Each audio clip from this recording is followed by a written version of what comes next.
The locomotive's whistle pierced the cold desert air as it rolled to a stop at Stone Hollow Station. Steam hissed from the engine, mixing with the October frost that clung to the wooden platform.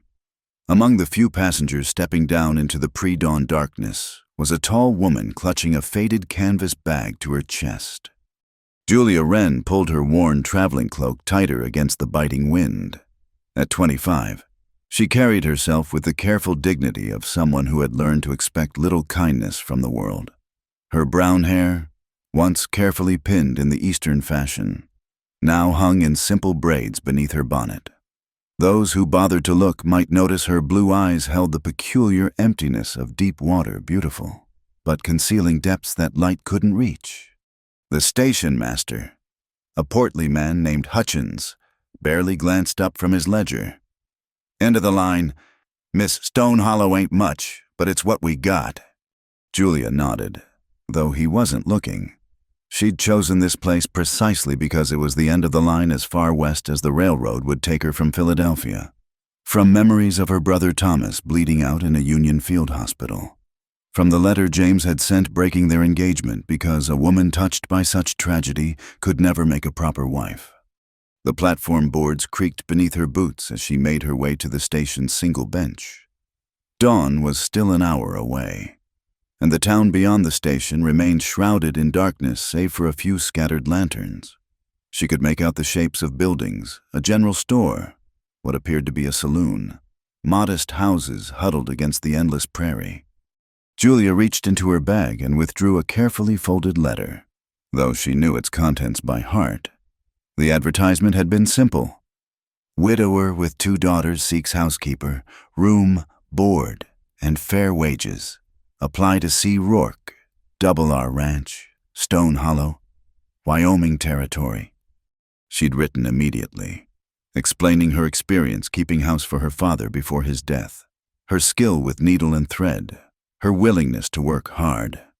She hadn't mentioned Thomas or James or the months she'd spent staring at her apartment walls, paralyzed by grief. Colt Rourke's reply had been equally brief a date. Directions to the ranch, and nothing more. "You waiting on someone, Miss—" Hutchins had apparently finished his paperwork and now stood in the doorway, eyeing her with the suspicion small towns reserved for strangers, especially unaccompanied women. "I have employment at the Double R Ranch," Julia said quietly. "Mr. Rourke is expecting me." Hutchins' eyebrows rose slightly. "That's so well. The Double R is about 3 miles north. Road's decent enough if you don't mind walking. Though this time of morning—" He glanced at the darkness beyond the station. "Might be wolves about. Mountain cats. 2. Julia stood, shouldering her bag. She'd walked through worse than darkness. "Thank you for your concern. Mr. Hutchins, I'll manage." The station master shrugged and retreated inside, muttering something about Eastern women and foolish notions. Julia adjusted her bag and began walking in the direction he'd indicated. The cold air burned her lungs, but it was cleaner than the coal smoke and factory soot of Philadelphia. Above her, stars wheeled in patterns she didn't recognize, foreign constellations for a foreign life. The road was indeed decent, hard-packed dirt that her boots found easily, even in the darkness. Prairie grass whispered on either side, and somewhere in the distance, a coyote called to its pack. Julia kept walking, one foot in front of the other, the same way she'd survived the past 2 years by moving forward because standing still meant drowning. By the time she spotted the ranch buildings, the eastern horizon had begun to lighten, painting the sky in shades of purple and gold. The Double R was modest but well-maintained, a 2-story house with a wide porch, a large barn, various outbuildings, and fences that marked off pastures where cattle grazed. Smoke rose from the house's chimney, suggesting someone was already awake. Julia paused at the gate, suddenly aware of her travel-stained dress, her exhaustion, the presumption of showing up at a stranger's door expecting welcome. She'd burned every bridge back east to come here. There was no returning if this didn't work. She lifted the gate latch and walked up the path to the house. Before she could knock, the door opened. The man who filled the doorway was nothing like what she'd expected. Colt Rourke was perhaps 32 or 33, tall and broad-shouldered in the way of men who worked with their hands. His dark hair was roughly cut, his face weathered by sun and wind. But it was his eyes that caught her gray as winter sky and holding a weariness that matched her own. "Miss Wren." It wasn't a question. His voice was low, roughened by mourning. "You're early." The train arrived when it chose to. "Mr. Rourke, I hope I haven't inconvenienced you." He studied her for a long moment, taking in her travel-worn appearance, the single bag that held everything she owned. Something flickered across his features, perhaps recognition of a fellow refugee from grief. "Coffee's on," he said finally, stepping back to let her enter. "Girls won't be up for another hour." The house's interior was clean but stark, bearing the indefinable emptiness of a place where a woman's touch had been withdrawn. Julia could see it in the bare walls where pictures had once hung, in the precise arrangement of furniture that suggested someone maintaining order without understanding comfort. The kitchen was warm, dominated by a large cast-iron stove. Colt poured coffee into a thick ceramic mug and handed it to her without ceremony. His hands, she noticed, were scarred from work but surprisingly gentle in their movements. "You've come a long way," he said, leaning against the counter. It wasn't quite a question, but Julia heard the invitation to explain herself if she chose. "Yes," she said simply, wrapping her fingers around the warm mug. "Sometimes distance is necessary." He nodded as if this made perfect sense. "The position is as I wrote. Housekeeping, cooking, mending. The girls May and Lottie they need." He paused, seeming to search for words. "They need tending. It's been 2 years since their mother passed, and I've done what I could, but children need more than what even the best father can provide alone." Julia finished gently. "I understand." Relief flickered in his eyes. "Your room would be off the kitchen. It's small, but private. Wages are $15 monthly, plus room and board. Sundays are yours unless there's something pressing. We're 3 miles from town, so if you're expecting society—" "I'm not expecting anything. Mr. Rourke, just work and a roof."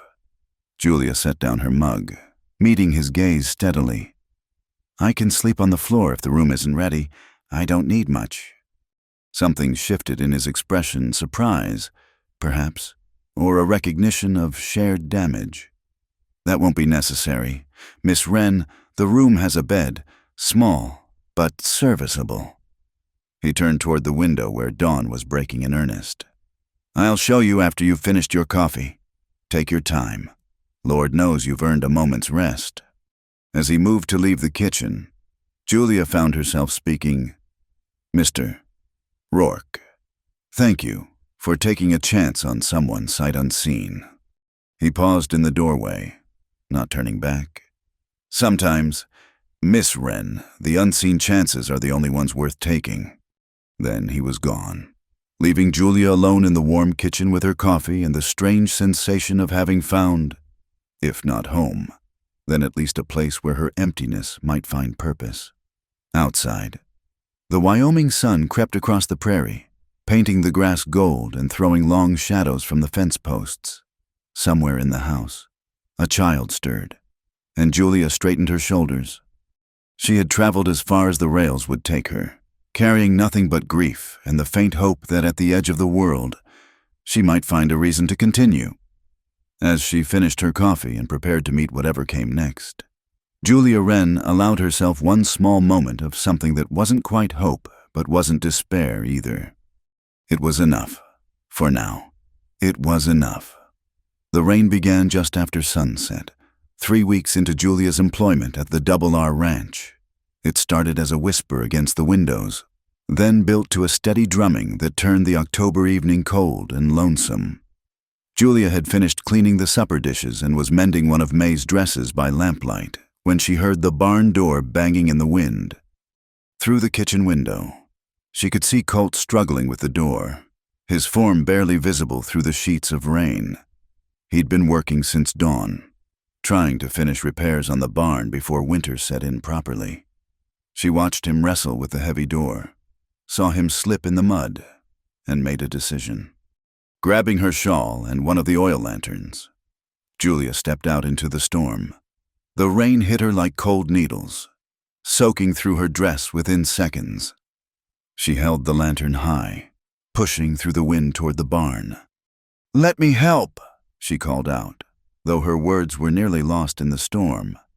Colt turned, surprise and something else, perhaps annoyance, flashing across his rain-streaked face. "Get back inside, Miss Wren. You'll catch your death." But Julia was already at the door, adding her weight to his effort. Together, they managed to slide the heavy door closed and secure the latch. In the sudden relative quiet of the barn, they stood facing each other, both soaked to the skin. The horses nickered softly in their stalls, and the lantern cast dancing shadows on the walls. "You shouldn't have come out," Colt said, his voice low and tight. "This isn't women's work." Julia pushed a wet strand of hair from her face. "With respect, Mr. Rourke, standing idle while someone struggles isn't women's work either. At least not where I come from." He studied her in the lamplight, her practical dress now clinging and muddy, her face flushed from exertion, her chin lifted in quiet defiance. Something in his expression softened, though he tried to hide it by turning to check on the horses. "You'll need dry clothes," he said gruffly. "Can't have you taking ill. The girls need—" "I'll be fine," Julia interrupted gently. "Though I worry about you. You've been out here all day without eating. When did you last have a hot meal?" Colt's hand stilled on the horse's neck.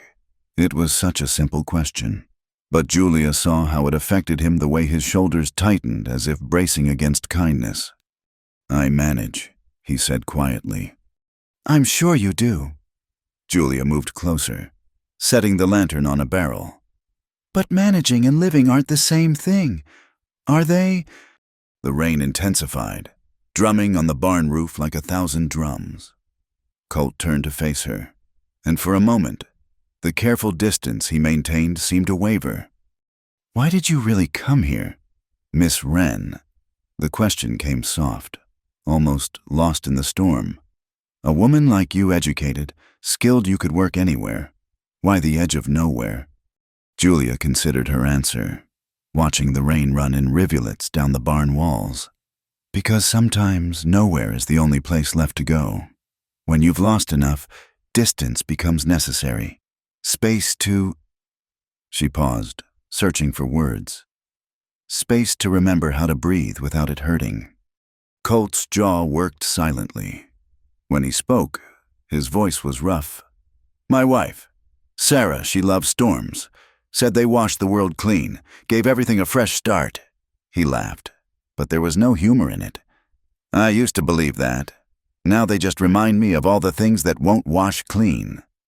"I'm sorry," Julia said simply. She didn't offer platitudes about time healing or God's plan.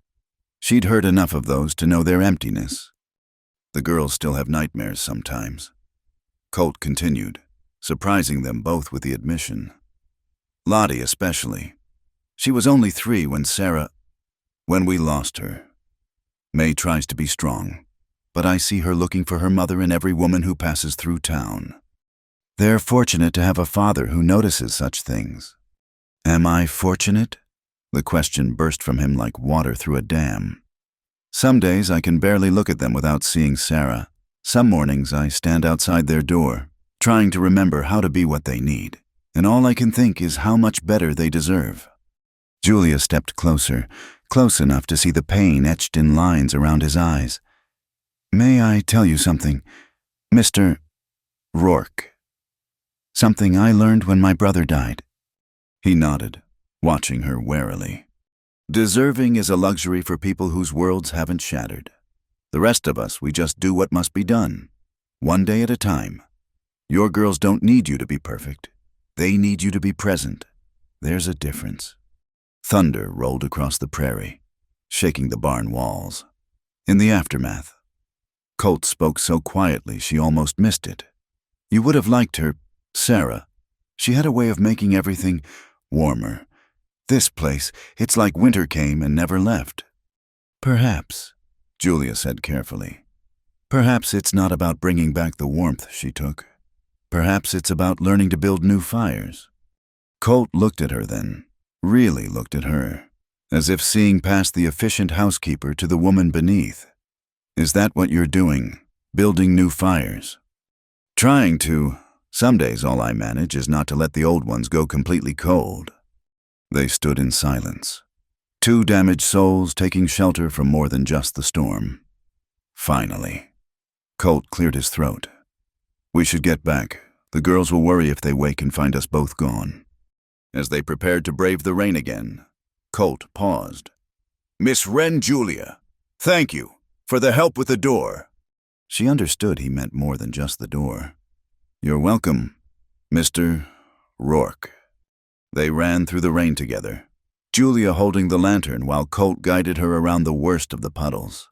By the time they reached the house, they were both laughing, startled, rusty sounds, as if neither quite remembered how. Inside, Colt gestured toward her small room off the kitchen. You should change. I'll stoke the fire, get the place warmed up. Julia started toward her room, then turned back. Mr. Rourke, I know my place here. I'm the housekeeper, nothing more. But if the girls ever need... I know, he said quietly. Thank you. In her room, Julia changed into dry clothes with shaking hands. Through the thin walls, she could hear Colt moving about the kitchen, the scrape of wood being added to the stove. When she emerged, she found him standing by the window, watching the storm.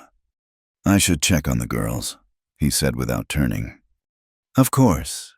Julia moved to the stove, warming her hands. I'll have hot coffee waiting when you come down, and perhaps some of that leftover stew, if you're willing. He turned then, and she caught a glimpse of the man he might have been before loss rewrote his features. That would be... Yes, thank you. After he'd gone upstairs, Julia busied herself preparing food, trying not to think about the moment in the barn when understanding had passed between them like lightning between clouds. She was here to work, to find peace and purpose. Nothing more.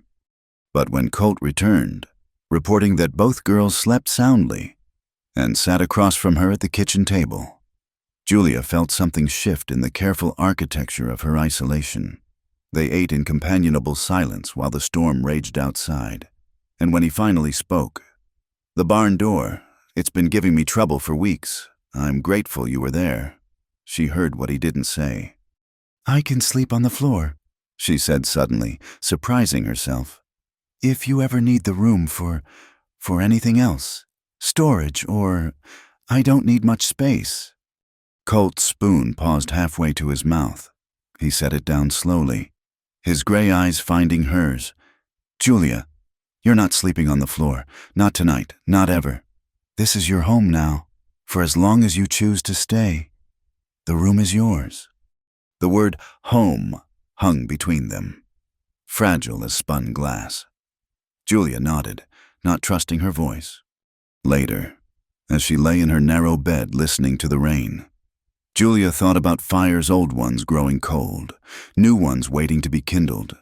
Through the walls, she could hear Colt moving about, checking windows, banking the stove for the night, the sounds of someone maintaining shelter against the storm, keeping watch over what remained. For the first time since arriving at Stone Hollow, Julia pulled her mother's quilt up to her chin and allowed herself to imagine staying. Not forever, she'd learned better than to think in forevers, but for now, for as long as it took to remember what warmth felt like, what purpose meant beyond mere survival. The storm passed near dawn, leaving the world washed and gleaming. But something fundamental had changed in those rain-soaked hours, and understanding reached. A door opened just a crack, and though neither would acknowledge it for many weeks to come, the first new fire had already been lit. The first morning after the storm dawned crisp and bright, with frost glittering on the fence posts like scattered diamonds.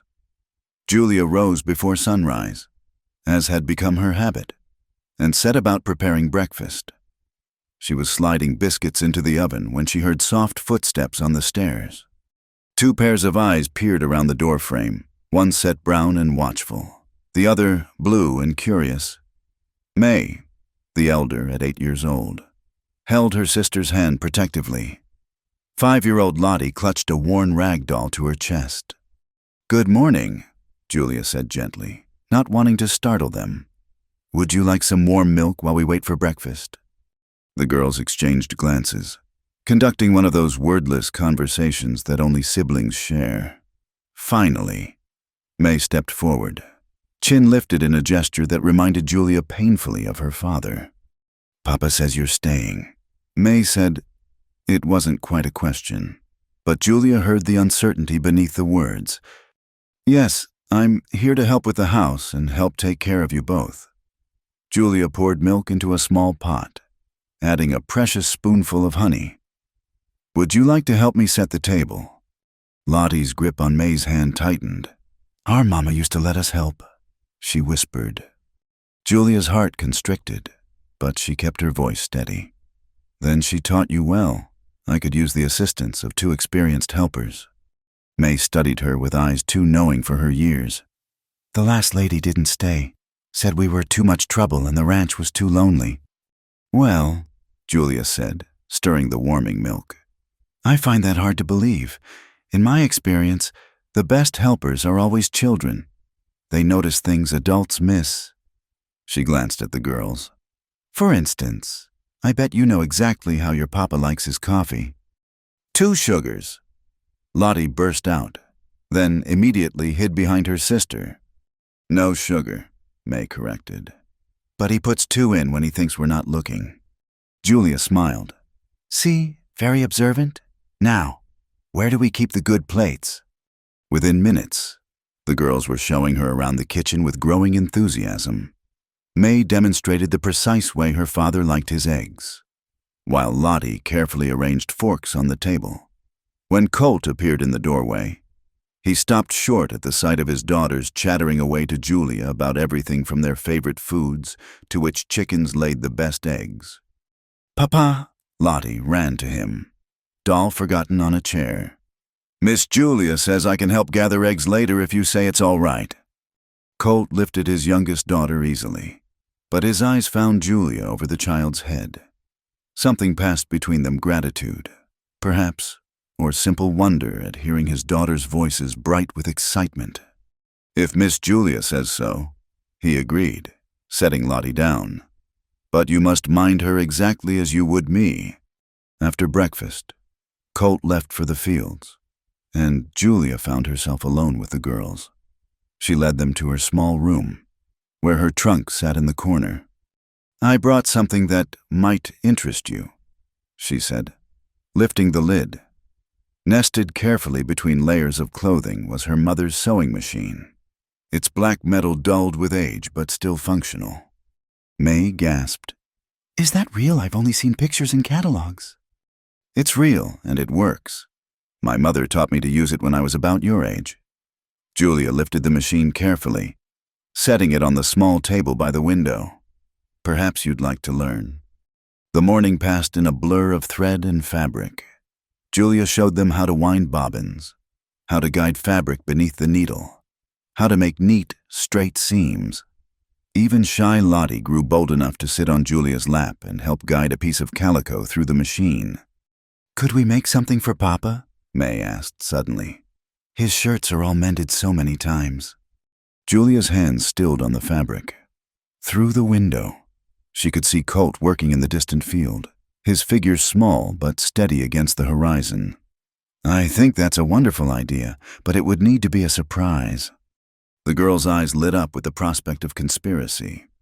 "We're good at secrets," Lottie assured her solemnly.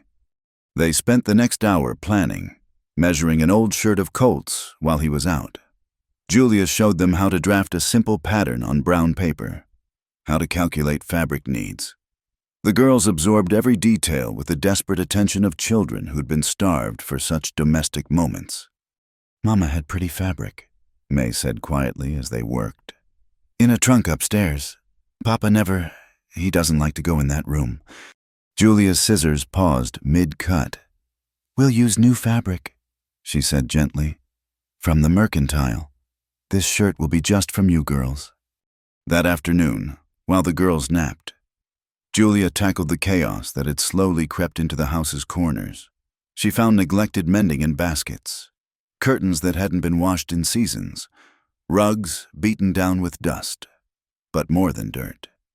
She found evidence of a life-interrupted Sarah's apron still hanging on its hook, her garden gloves tucked on a shelf, a half-finished sampler with "Home is Where" trailing off into blank linen.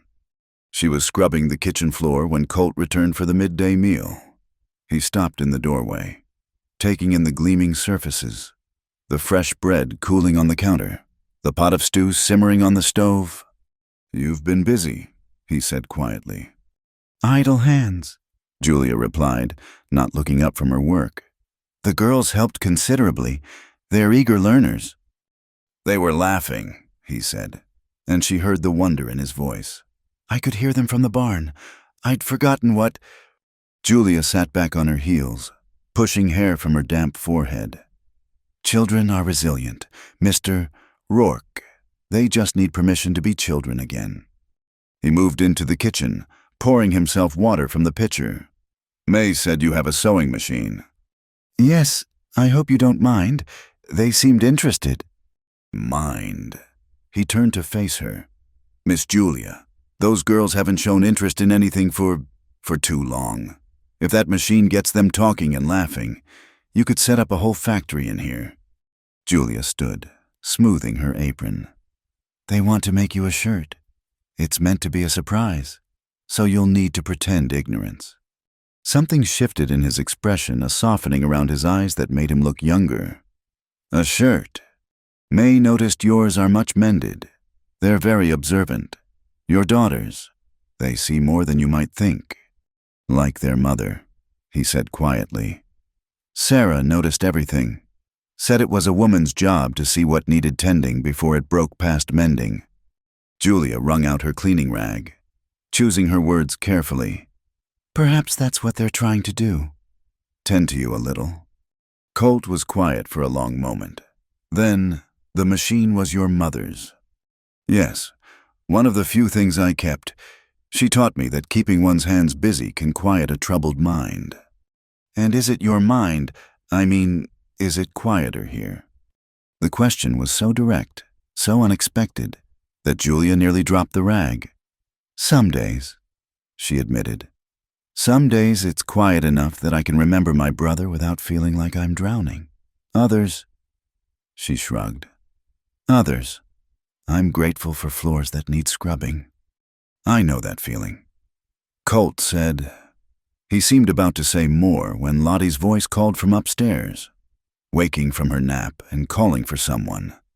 The last housekeeper, Julia realized, would have ignored it, expecting the father to tend to his own children. "I'll go," Julia said, but Colt caught her arm gently. "Thank you," he said simply, "for seeing what needs tending." That evening, after supper and dishes and the girls' bedtime rituals, Julia found herself alone in the kitchen with her sewing machine. She was working on the shirt, doing the complex parts the girls couldn't manage when Colt appeared with 2 cups of coffee. "Thought you might need this," he said, setting 1 cup near her elbow. "That's kind of you." Julia accepted the coffee gratefully, her fingers stiff from detailed work. "Though I should mention your secret sugar habit isn't as secret as you think." He actually smiled then, a real smile that transformed his weathered features. "Lottie, May, actually, they're quite protective of you." "They're good girls." He settled into the chair across from her, watching her hands guide fabric through the machine. "Their mother would be proud of how they're growing." "Tell me about her," Julia said quietly. "If you want to, that is." Colt was quiet so long she thought he wouldn't answer. Then, "She was nothing like what I expected to find out here. Came from Chicago, of all places. Her father was a banker who thought ranching was romantic." He snorted softly. Sarah learned quick enough that there's nothing romantic about calving season or drought years. But she never complained, said every place had its own kind of beauty. You just had to learn to see it. Julia's hands never paused in their work, but she listened with her whole being. She understood the sacred nature of such tellings. How rarely the grieving spoke of their lost ones with someone who truly heard. She made this place home. Colt continued. Not just the house, the whole ranch. Had a way of making everyone feel like they belonged here. The hands would do anything for her. The ladies in town. He paused. Well, most of them loved her too. Said she brought class to Stone Hollow. She sounds remarkable. She was. Colt stared into his coffee. When the fever took her, it was so fast. 3 days from first symptom to... May keeps asking if Mama said goodbye, and I have to lie. She was delirious at the end.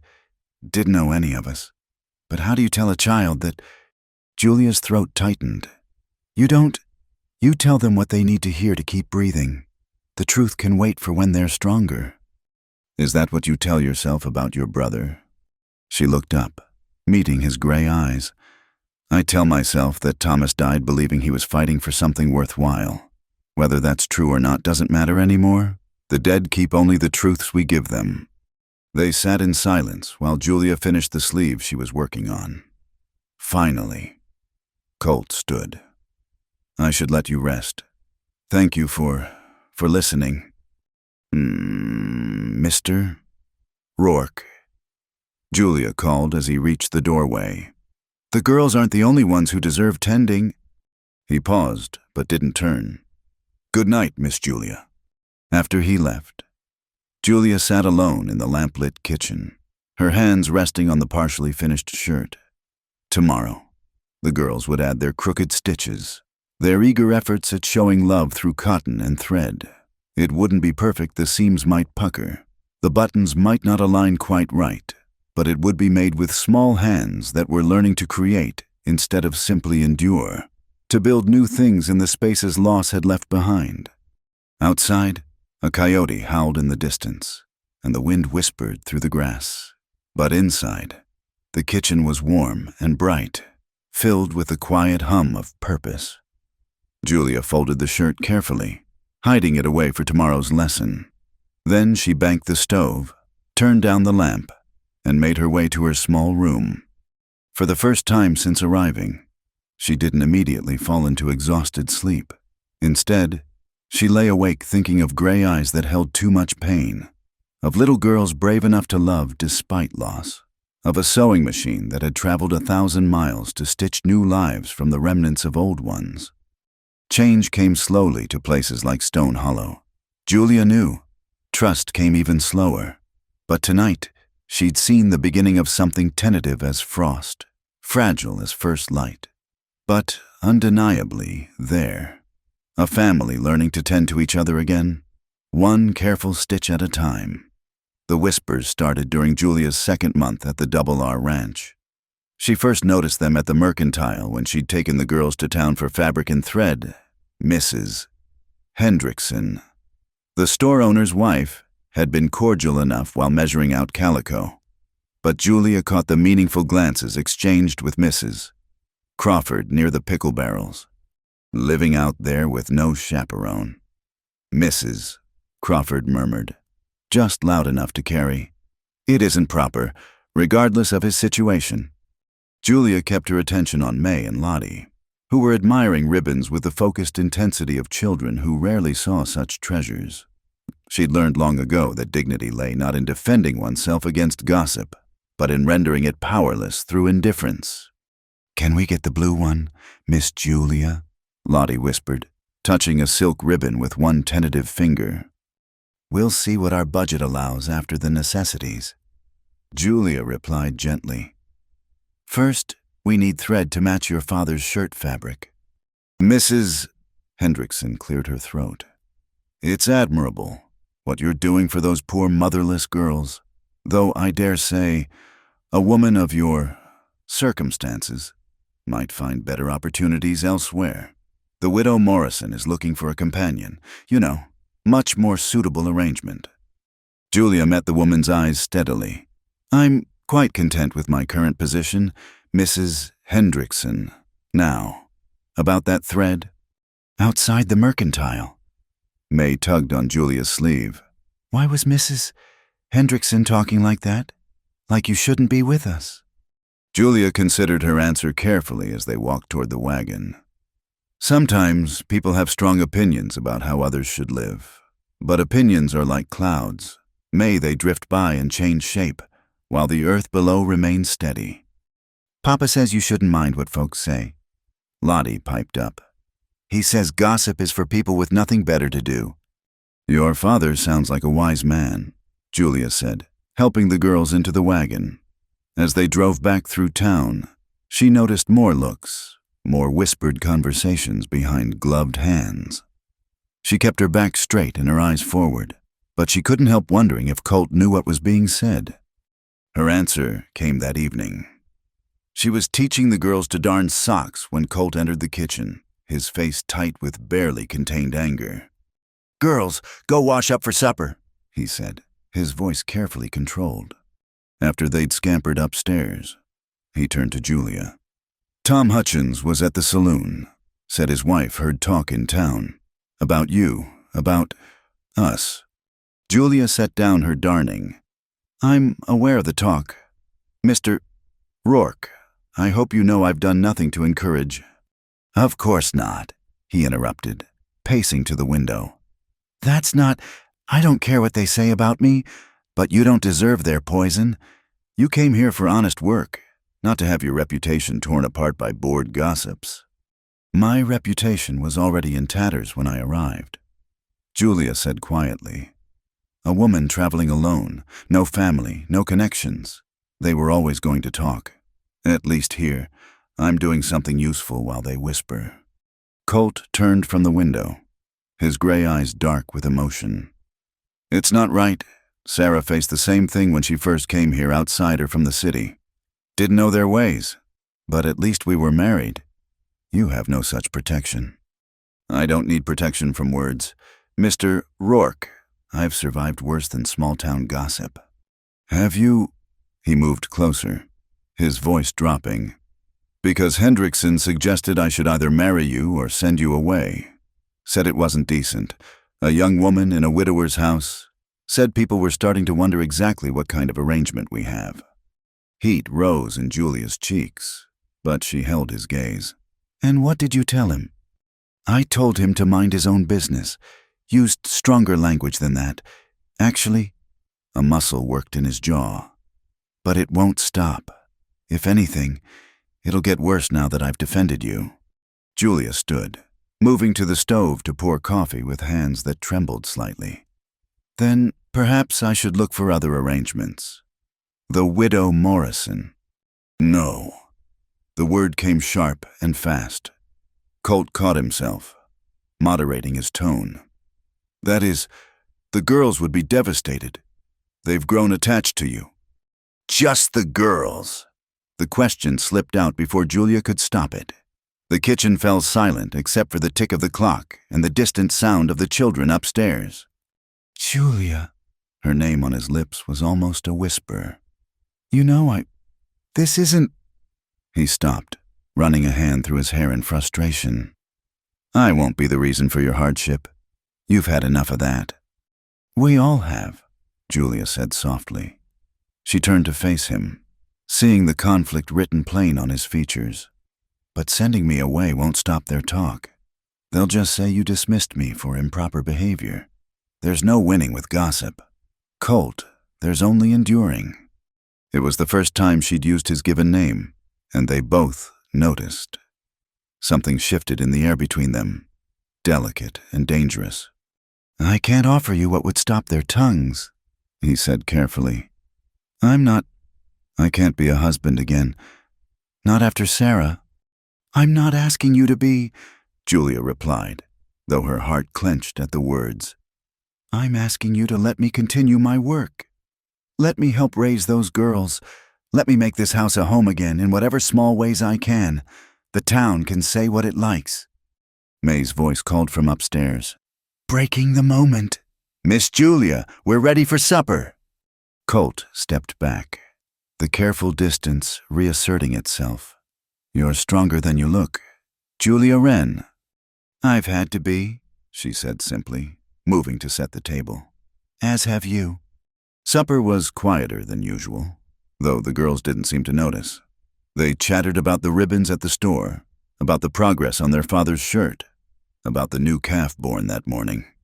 Julia caught Colt watching her several times, his expression thoughtful. After the girls were in bed, Julia found herself alone in the kitchen again, working on her mending. She expected Colt to retreat to his study as usual, but instead, he appeared in the doorway with an envelope. This came for you today, he said. I forgot with everything else. Julia recognized the handwriting immediately. Her hands stilled on the fabric. Thank you, she managed, taking the letter. From family. My former employer in Philadelphia. She turned the envelope over but didn't open it, probably wondering if I've found suitable employment. And have you? There was something in his voice she couldn't quite identify. Found suitable employment. She looked up at him. That depends on whether I still have a position here come morning. Julia! He moved into the room, taking the chair across from her. I need you to understand something. This ranch, these girls, they're all I have left of her. I can't let anything threaten what little stability we've built. I would never. I know. He held up a hand. I know you wouldn't. But I also see how May looks at you, like you might be the answer to prayers she's afraid to voice. How Lottie reaches for your hand now instead of clutching that doll. And I worry what happens when I leave. Julia finished quietly. You think I'm going to abandon them? Everyone leaves eventually, Colt said, his voice flat. Death, distance, duty, something always calls them away. Julia set aside her mending, leaning forward. Colt, I can't promise forever. No one can. But I can promise that as long as you'll have me here, I'll care for those girls as if they were my own. I'll teach them, guide them, help them grow into the remarkable women their mother wanted them to be. And when gossip gets too heavy, when the town's whispers grow too loud, we'll face it together. As a household, as a family, if you'll allow that word. Colt's breath caught. Family. An unconventional one, perhaps, but no less real for that. Julia picked up the unopened letter. Shall I read this, see what Philadelphia has to say? If you want. She broke the seal, scanned the contents quickly. Mrs. Pemberton wants to know if I've recovered from my unfortunate circumstances. She has a position available in her household assistant to her new housekeeper. The pay is generous. And Julia stood, walked to the stove, and fed the letter to the flames. And I believe I'll be too busy to reply. We have a shirt to finish, a ranch to run, and 2 girls to raise. The gossips of Stone Hollow will simply have to find other entertainment. Colt stood as well, something like wonder in his eyes. You're sure even knowing what they'll say? Let them talk, Julia said, meeting his gaze steadily. I have been the subject of worse conversations, at least here. The work matters. The people matter. She paused, then added quietly, You matter. The words hung between them, heavy with possibility and constraint. Colt took a step toward her, then stopped, his hands clenching at his sides. I wish, he began, then shook his head. Good night, Julia. Thank you for everything. After he left, Julia stood alone in the kitchen, watching the last of the letter turn to ash. Tomorrow, she would go to town again, would face the whispers and looks with her head high. She would buy thread and flour and perhaps, if the budget allowed, a small blue ribbon for a little girl who'd learned to trust again. The gossips could say what they liked. Julia had found something here worth more than reputation purpose. Connection. The slow mending of broken hearts. If that made her a scandal in the eyes of Stone Hollow, so be it. She'd survived worse than wagging tongues. Outside, the November wind carried the promise of winter, but inside, the kitchen remained warm. Julia banked the stove, gathered her sewing, and headed to her small room. Through the thin walls, she could hear Colt moving about, checking locks, seeing to the safety of his household. Their household, she corrected herself. Unconventional. Improper, perhaps, but theirs all the same. And that, despite all the complications it brought, felt like another kind of homecoming. The nightmare came just past midnight, May's terrified cry piercing through the thin walls of the ranch house. Julia was out of bed before she'd fully awakened, her bare feet finding the cold floorboards in the darkness. She grabbed her shawl and hurried toward the stairs, guided by the sound of the child sobbing. In the girls' room, she found May sitting bolt upright in bed, tears streaming down her face, while Lottie huddled in the corner of her own small bed, clutching her doll. The moonlight through the window illuminated their frightened faces. "May, sweetheart," Julia said softly, sitting on the edge of the bed. "It's all right. You're safe." May's eyes were wild, unfocused. "Mama was calling, but I couldn't find her. She was lost in the snow, and I couldn't—" Julia gathered the trembling child into her arms without hesitation. May resisted for a moment, then collapsed against her, sobbing harder. "Shh. It was just a dream, just a bad dream." "May gets them sometimes," Lottie whispered from her bed. "About Mama." Julia extended an arm toward the younger girl. "Come here, little one." Lottie scrambled across the gap between beds, burrowing into Julia's other side. The three of them sat in the moonlight, Julia holding both girls as their breathing slowly calmed. "Would you like to hear a song?" Julia asked quietly. "My mother used to sing to me when I had bad dreams." May nodded against her shoulder. Julia began to sing, her voice soft and low. "Down in the valley, valley so low, hang your head over, hear the wind blow, hear the wind blow, dear, hear the wind blow, hang your head over, hear the wind blow." It was an old song from the mountains back east, melancholy but soothing, as she sang. Julia rubbed gentle circles on May's back, feeling the child's rigid muscles slowly relax. Lottie's thumb found its way to her mouth, a habit she'd mostly broken but returned to when distressed. "Mama used to sing different songs," May said when Julia finished. "Happy ones, about sunshine and flowers. Tell me about them." Julia encouraged. "She said songs could paint pictures in your mind, make you see beautiful things even when everything looked gray." May's voice was thick with tears. "But I can't remember all the words anymore. I try and try, but they're getting fuzzy." Julia's heart clenched. Memories can be like that. But you know what I've learned?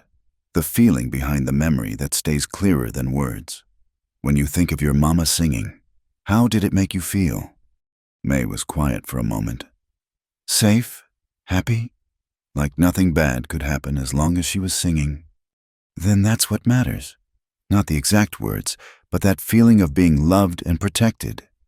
Julia pressed a kiss to the top of May's head. "And you are still loved and protected. By your papa, by each other, and now by me too, if you'll let me."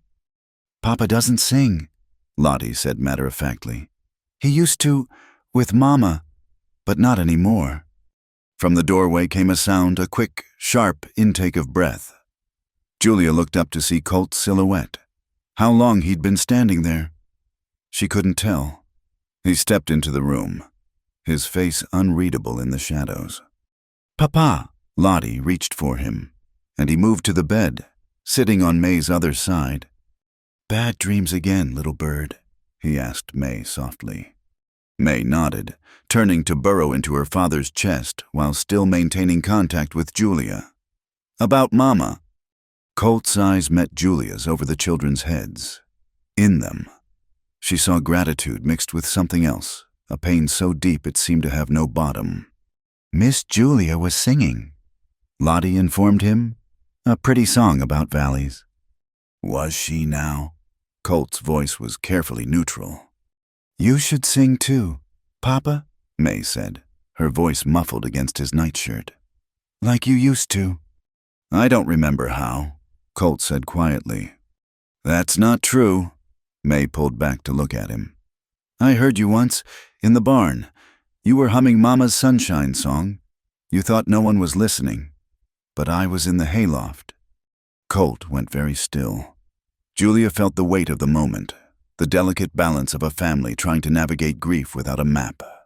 "Sometimes," Julia said carefully, "our voices need practice finding their way back to songs, like muscles that haven't been used in a while. They're not gone, just resting." "Will you teach Papa to sing again? Miss Julia?"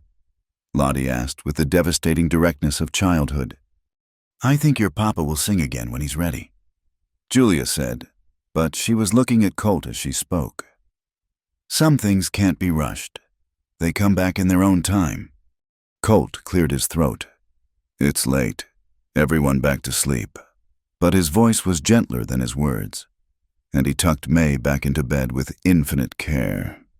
"Miss Julia, will you stay a little longer?" May asked, catching Julia's hand. "Just until I fall asleep." Julia glanced at Colt, who nodded slightly. "Of course, sweetheart." Colt kissed both girls' foreheads, then paused at the door. "Thank you," he said quietly. The words meant for Julia. "I heard you from my room, but I didn't know what to say to her. About the dreams, about Sarah." "You don't have to say anything," Julia replied softly. "Sometimes just being present is enough." He stood there another moment, as if wanting to say more, then disappeared into the darkness of the hallway. Julia heard his door close quietly down the hall. She stayed with the girls, humming softly until their breathing deepened into sleep. Lottie curled into a small ball, her doll pressed to her chest. May's hand remained clasped in Julia's, even in sleep holding on as if afraid to let go. When she was certain they were deeply asleep, Julia carefully extracted her hand and rose. Her back ached from sitting in one position, and the cold had seeped into her bones. She pulled her shawl tighter and made her way to the door. In the hallway, she nearly collided with Colt. He was standing by the window at the end of the hall, looking out at the moonlit prairie. "Couldn't sleep either?" she asked softly. He shook his head. "I hate that she has those dreams, that they both do. I should be able to—" He trailed off, his hands clenching on the windowsill. "To fix it, to take their pain away." Julia moved to stand beside him. "If only love worked that way. But grief isn't something we can lift from another's shoulders. We can only help them carry it." "Is that what you do, help carry it?" "I try, just as you do, every day. You're a good father, Colt, even when you feel lost." He turned to look at her then, and in the moonlight, she could see the rawness in his expression. "Sometimes I think I'm failing them. Sarah would have known what to say tonight. She always did. You knew to come. You knew to sit with them. That's not nothing." Julia hesitated, then placed her hand gently over his on the windowsill. "And you let me help. That takes its own kind of strength." He stared at their hands for a long moment. "The song you sang, it was beautiful. Sad, but beautiful. My mother said the saddest songs often carry the most comfort. They remind us we're not alone in our sorrow." "Are you?" he asked suddenly. "Alone in your sorrow?" Julia considered the question. "Less than I was. This place, these children, you've all given me something I thought I'd lost. A reason to look forward instead of always back." Colt turned his hand palm up, letting their fingers intertwine briefly before pulling away. "You should rest. Morning comes early. As should you." They stood there another moment, the space between them charged with unspoken words. Then Julia stepped back. "Good night, Colt." "Julia," she paused at his use of her name. "Thank you for being what they need, what we need." She nodded, not trusting her voice, and made her way back to her room, behind her door. She leaned against the wood, her heart beating too fast. The feeling of his hand in hers lingered like an echo. Through the walls, she heard him moving about his room, the creak of his bed as he settled. Outside, an owl called, its voice carrying across the empty miles. Julia climbed back into her own narrow bed, pulling the quilts up to her chin. She thought about songs, those remembered and those forgotten, those that painted pictures of sunshine and those that spoke of valleys and wind.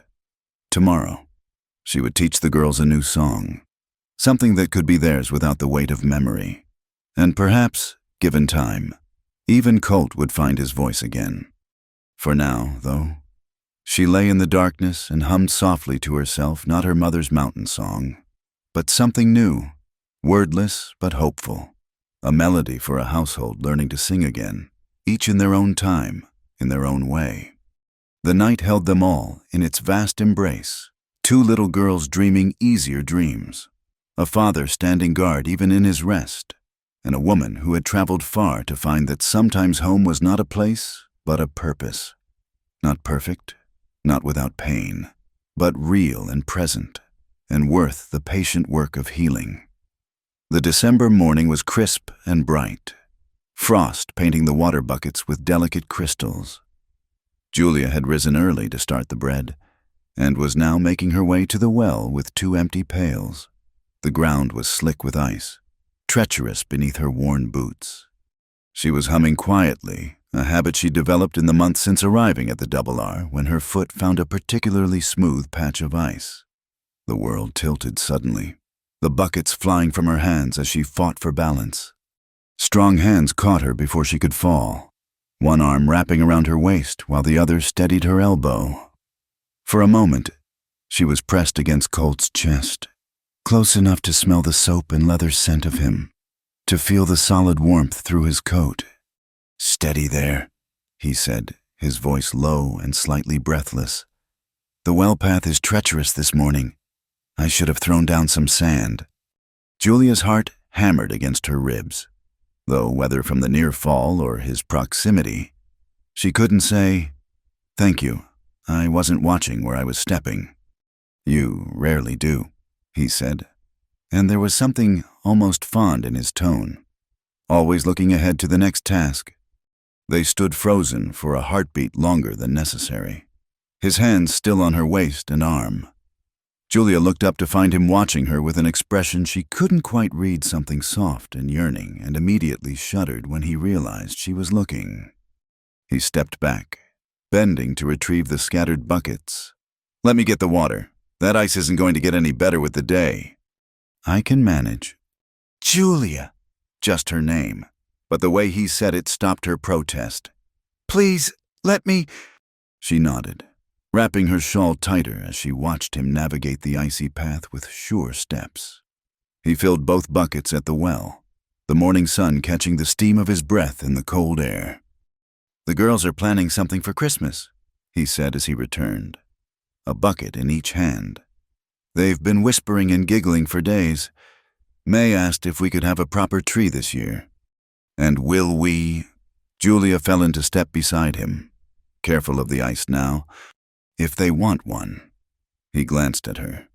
"We haven't, not since Sarah, but maybe it's time. New traditions can honor old ones," Julia said carefully. "The girls need to know it's all right to be happy again. That joy doesn't mean forgetting." Colt was quiet as they reached the kitchen door. He set the buckets down but didn't immediately go inside. "Sometimes I watch you with them," he said suddenly. "The way you listen when May reads, how you braid Lottie's hair just like—" He stopped, shaking his head. "Like Sarah did." "No." The word came quick and certain. "No, that's just it. You don't do anything like Sarah did. Your way is entirely your own, and yet it's exactly what they need. What we needed." Julia's breath caught. "Colt, I'm saying this badly." He ran a hand through his hair, a gesture she'd come to recognize as frustration with himself. "What I mean is, I'm grateful for your presence here, for the way you've brought life back to this house." "It's my job," Julia said softly, though they both knew it had become far more than that. "Is it?" He moved closer, his gray eyes intense. Because I've employed housekeepers before. Julia, none of them sang my daughters to sleep or taught them to find joy in simple things again. None of them made this place feel like... Like what? The question was barely a whisper. Like home, he finished. You've made it feel like home again. The space between them seemed to shrink, though neither moved. Julia could see the struggle in his face, duty warring with desire, grief grappling with the possibility of something new. We should go inside, she said gently. The girls will be waking soon. He nodded, but caught her hand as she reached for the door handle. Julia, I need you to know what I feel. It's not simple gratitude. It's not just... I know, she interrupted, squeezing his hand briefly before letting go. I know, Colt, and that's why we need to be careful. For the girls' sake. For all our sakes. Inside, the warmth of the kitchen enveloped them. Julia busied herself with breakfast preparations while Colt stoked the fire higher. They moved around each other with the practiced ease of two people who had learned each other's rhythms. But now there was an awareness that hadn't been there before, a consciousness of every near touch, every glance. May appeared in the doorway, still rubbing sleep from her eyes. Morning, Papa, morning. Miss Julia, can we go look for a Christmas tree today? After chores, Colt said, his voice steadier now. And only if Miss Julia agrees to help choose it. Of course, Julia said, not looking up from the eggs she was scrambling. Though I should warn you, I have very particular opinions about Christmas trees. What kind of opinions? Lottie asked, padding into the kitchen in her nightgown and bare feet. Socks first, little one, Julia said automatically. The floors are cold, and to answer your question, a proper Christmas tree should be full but not too tall, straight but with character, and most importantly, it should smell like winter mornings and possibilities. Trees don't smell like possibilities, May said, but she was smiling. The right ones do, Julia insisted. You'll see. After breakfast and morning chores, they bundled into coats and scarves. Colt hitched the horses to the wagon, throwing in rope and a saw. The girls chattered excitedly, their breath making small clouds in the cold air. They drove out to a grove of pines on the far edge of the property. The trees stood like sentinels against the winter sky, their branches heavy with snow from the previous night's fall. How about that one? May pointed to a towering pine that would never fit in the house. Too ambitious, Colt said with a slight smile. We need something more modest. They wandered among the trees, the girls running ahead, their laughter bright against the winter quiet. Julia found herself walking beside Colt, their boots crunching in synchronized rhythm through the snow. Thank you for this, he said quietly, for encouraging it. I wasn't sure I could face another Christmas. You're not facing it alone, Julia reminded him. None of us are. He looked at her then, something raw and vulnerable in his expression. No, he agreed. We're not. This one, Lottie's voice called out. Miss Julia, come see, it smells like possibilities. They found her standing before a pine that was, indeed, perfect, full but manageable, straight but with enough quirk in its branches to give it character. Julia inhaled deeply, catching the sharp scent of pine resin and cold air. You're right, Lottie, this is the one. Colt set to work with the saw, while Julia kept the girls at a safe distance. They gathered pine cones and holly branches, their cheeks pink with cold and excitement, when the tree finally fell with a soft whoosh into the snow. May clapped her hands. It's beautiful, Papa. It will be, he agreed, but he was looking at Julia when he said it. They loaded the tree onto the wagon, the girls insisting on riding in the back with it despite the cold. As they headed home, Julia heard them planning decorations, paper chains and strings of berries, cookies shaped like stars. We have some ornaments, Colt said quietly. In a box in the attic, Sarah's ornaments. I haven't looked at them since. We don't have to use them, Julia said quickly. the girls and I can make new ones. No, he shook his head. No. I think it's time. Sarah would hate that they've been locked away. She always said Christmas decorations were meant to be enjoyed, not hidden. Back at the house, they set up the tree in the front parlor, a room that had been closed off for months. Julia and the girls cleaned while Colt secured the tree in a bucket of stones and water. The room came alive with activity. Dust covers removed, surfaces polished, the tree filling the space with its fresh scent. I'll get the ornaments, Colt said, and Julia heard the weight in his voice. Would you like help? She offered. He hesitated, then nodded. They climbed to the attic together, leaving the girls stringing berries under May's careful supervision. The attic was cold and dim, filled with the detritus of a life-interrupted trunks of clothes, furniture covered in sheets, boxes labeled in a feminine hand Julia recognized from recipe cards in the kitchen. Colt went directly to a corner where several boxes sat stacked. His hands hesitated on the top one. I packed these away the January after she died. Couldn't bear to see them, but couldn't bear to give them away either. Julia stood beside him, not touching but close enough that he could feel her presence. Grief makes pack rats of us all. I still have my brother's watch. Can't bring myself to wind it. Can't bring myself to let it go. He lifted the box, dust motes dancing in the shaft of light from the small window. Inside, wrapped in tissue, were ornaments of blown glass and carved wood, each one handled with obvious care. She collected them, Colt said, unwrapping a delicate glass bird. One for each year of our marriage. This was the first I bought it in Denver the Christmas after our wedding. She said it looked proud, like it was showing off its fine feathers. It's beautiful, Julia said softly. they all are. The girls will love seeing them. Will they remember? His voice was rough. Or will it just be pretty things on a tree to them? Does it matter? Memories can live in objects without being spoken. Maybe it's enough that these ornaments will be part of their Christmas again, creating new memories while honoring old ones. He looked at her then, really looked at her, and Julia felt the ground shift beneath her feet. How did you get so wise? Julia Wren. Not wise, she said. Just acquainted with loss. It teaches you things, whether you want the lessons or not. They carried the boxes downstairs to find the girls had covered half the tree in berry strings. May's eyes went wide when she saw the ornaments. Mama's Christmas things, she breathed. I remember the bird. She let me hold it once, very carefully.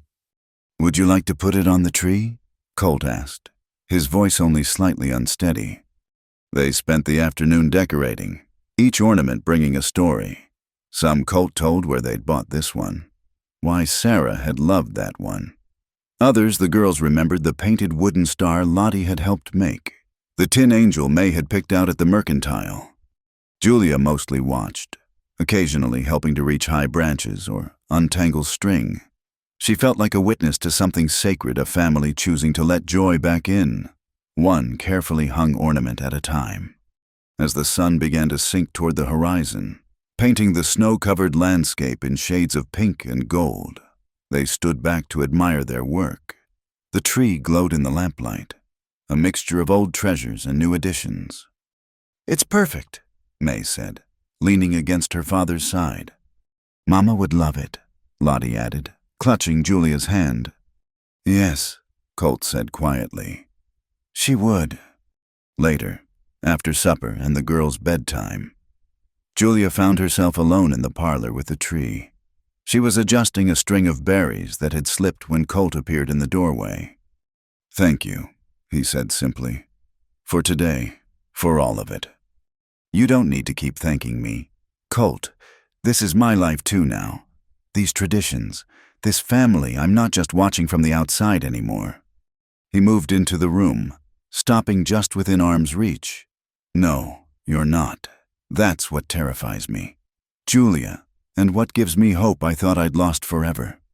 The tree stood witness to their silence. its ornaments catching the light like small promises. Outside, snow began to fall again, soft and steady, blanketing the world in quiet white. "We should bank the fire," Julia said finally. It's getting late.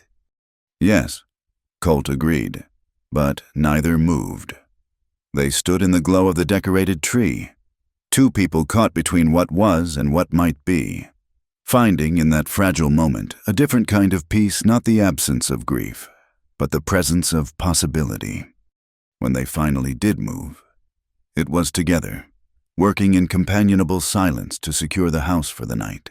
And if their hands touched as they adjusted the fire screen, if their eyes met and held for a moment longer than necessary, well, that too was part of the slow, careful dance of hearts learning to open again, one small gesture at a time. The woman arrived on a Tuesday afternoon in late January, when the snow lay thick on the ground and the world seemed hushed in winter's grip. Julia first saw her from the kitchen window, a figure in an elegant burgundy traveling dress, stepping down from a hired carriage with practiced grace. Papa, someone's here. May called from the front room where she'd been practicing her letters. Julia dried her hands on her apron, an unnamed tension settling in her stomach as she watched Colt emerge from the barn to greet the visitor.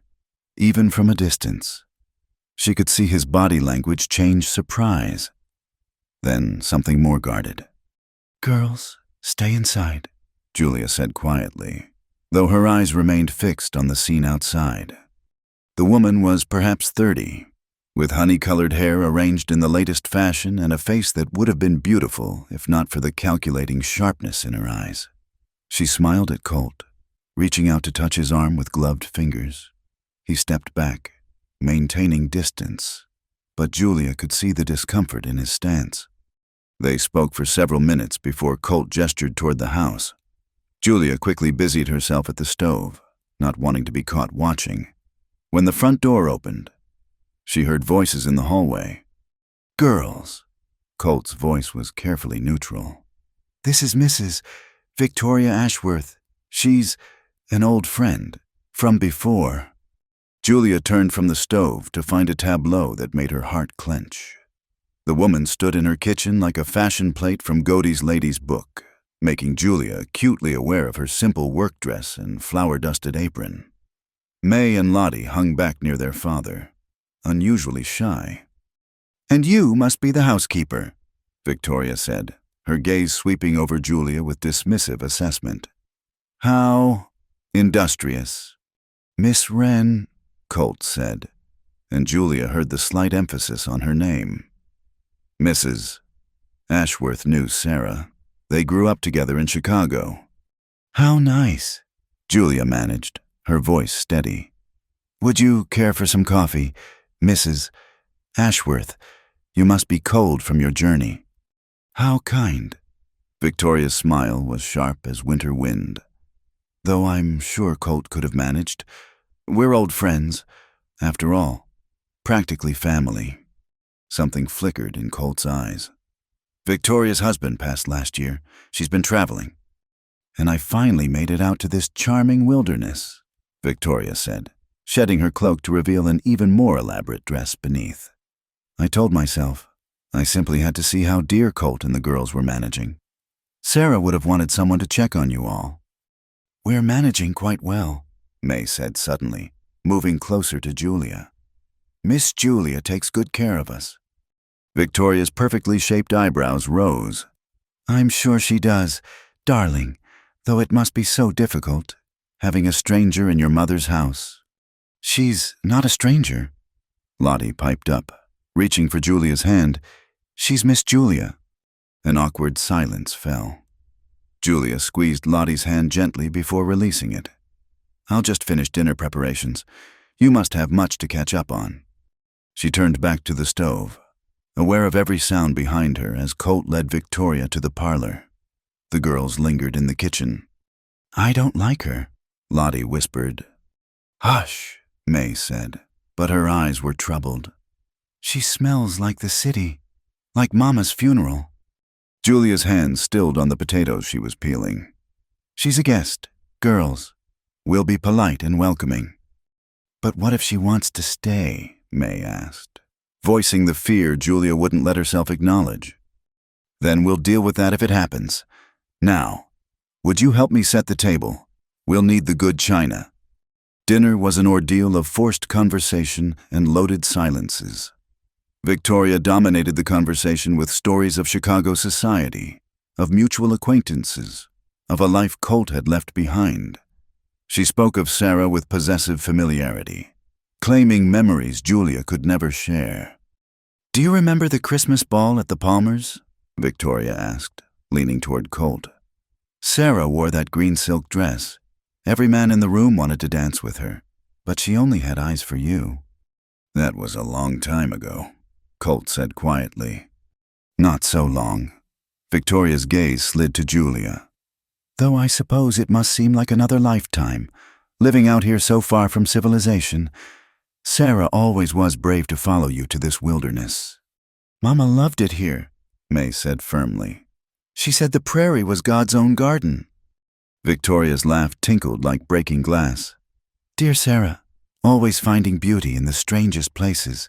I confess, I don't have her gift for adaptation."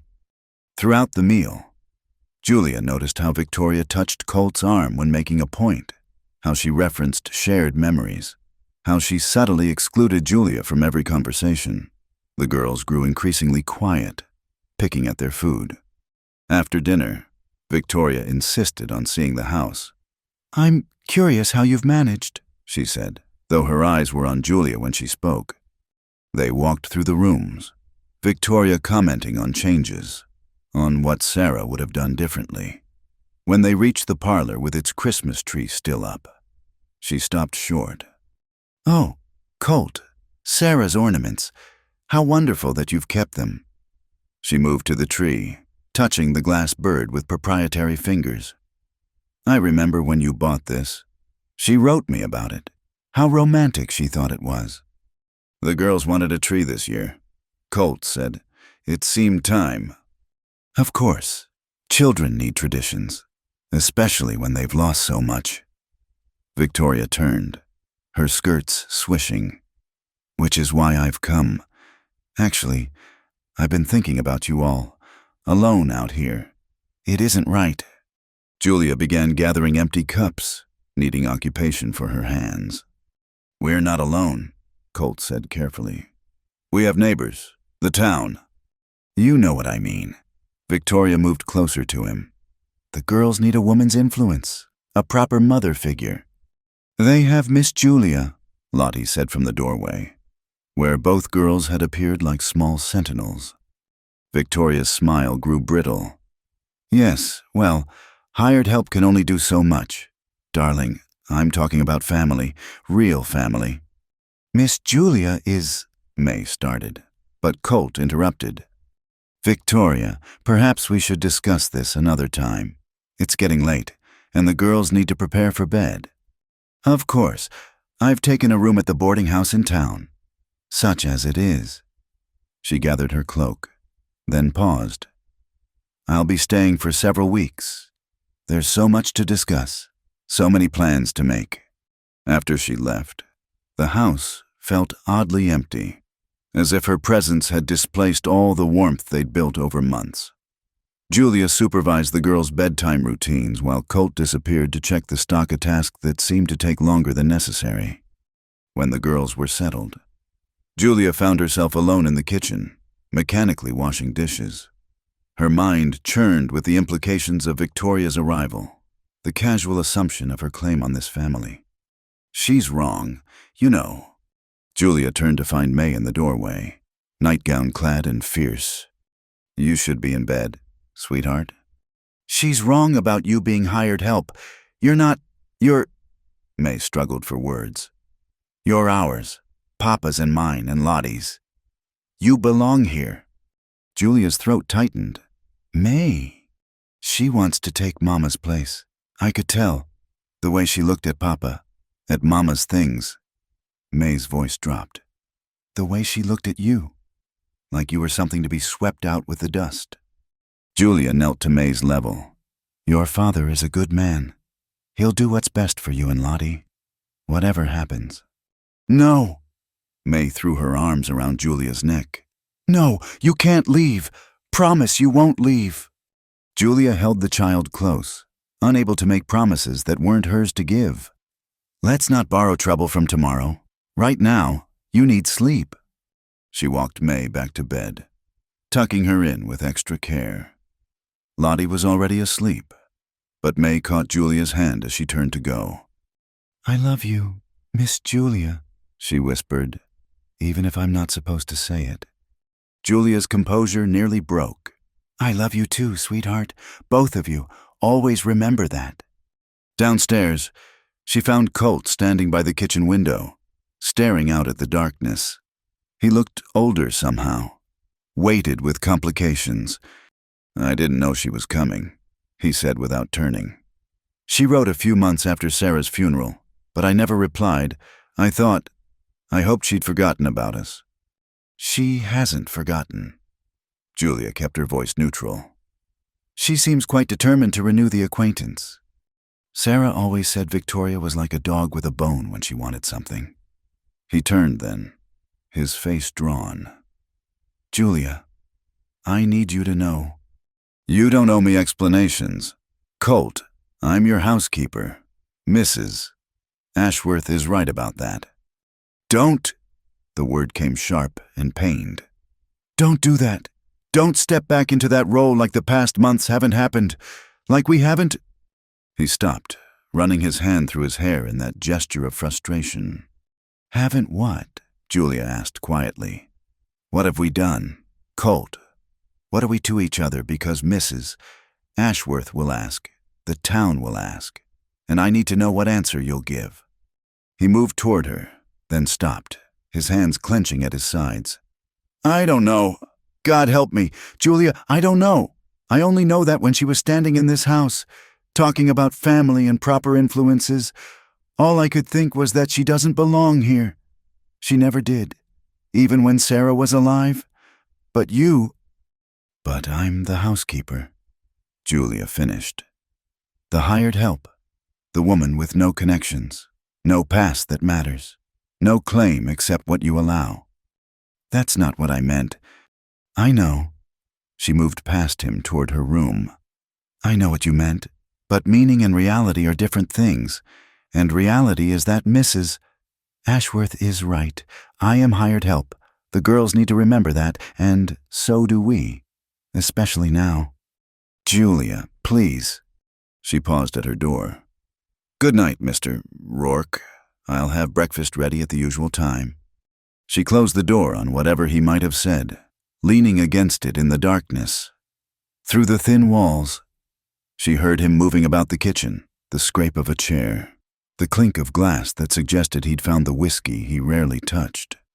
Outside her small window, snow began to fall again, covering the tracks Victoria's carriage had left, but Julia knew that come morning, those tracks would be renewed. Victoria Ashworth had come to claim what she saw as hers, a ready-made family, a man she'd perhaps wanted before he'd chosen Sarah, a life that needed only a new mistress to be complete. And Julia was exactly what Victoria had named her, the hired help, living on the edges of a family that had begun to feel like her own. She pressed her hand to her chest where May's whispered, I love you, sat like a burning coal. Tomorrow, she would remember her place. She would step back into the shadows where servants belonged, would watch Victoria try on this life like a new dress. It was the only choice that made sense, the only path that protected everyone. But tonight, alone in her narrow bed, Julia allowed herself to grieve for what had never truly been hers, to lose a future she'd been foolish enough to imagine, a family she'd dared to claim, a love that had grown so slowly she hadn't recognized it until it was threatened. The snow continued to fall, and somewhere in the house, Colt sat alone with his whiskey and his ghosts, while upstairs 2 little girls slept unaware that their world was about to change again. And Julia pressed her face into her pillow and did what she'd sworn she wouldn't do again. She wept for all the things that proper housekeepers weren't supposed to want. The week that followed Victoria's arrival passed in a blur of forced politeness and careful distances. Julia threw herself into her work with renewed vigor, maintaining the professional boundaries she'd allowed to blur over the months. She rose earlier, retired later, and spoke to Colt only when necessary for household matters. Victoria came to the ranch daily, arriving in the morning like an elegantly dressed storm. She rearranged furniture, suggested improvements, and inserted herself into every domestic routine with the confidence of someone who expected to stay. The girls grew quieter with each passing day, their natural exuberance dimming under Victoria's critical eye. Children should be seen and not heard. Victoria said one afternoon when Lottie had laughed too loudly at something May whispered. Sarah was always too indulgent with them. Julia bit her tongue and continued kneading bread, though her hands worked the dough perhaps more forcefully than necessary. Colt, sitting at the table reviewing ledgers, looked up with a frown. Their children, Victoria, this is their home. Of course, dear. Victoria's hand found his shoulder with practiced ease. I only meant that proper guidance now will serve them well later. When we're in Chicago— We're not going to Chicago, May interrupted, her small face fierce. This is our home. Papa said so. Victoria's smile never wavered. Plans change. Darling, your father might find better opportunities in the city. Wouldn't you like to go to a real school? Have proper friends? I have friends here, May insisted, and Miss Julia teaches us. Yes, well, Victoria's gaze slid dismissively over Julia. I'm sure she does her best with limited resources. That evening, Julia was in her room mending when she heard footsteps in the kitchen. She'd already banked the stove and prepared everything for morning, wanting to avoid another awkward encounter with Colt. But the footsteps paused outside her door. A soft knock. Julia. She considered not answering, but that would be childish. Come in.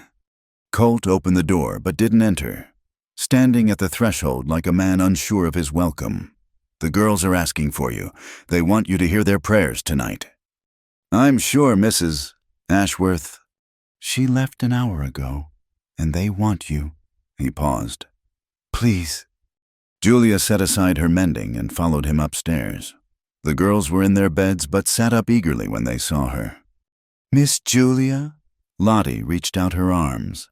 We thought you were mad at us. Never, sweet girl. Julia sat on the edge of Lottie's bed, smoothing the child's hair.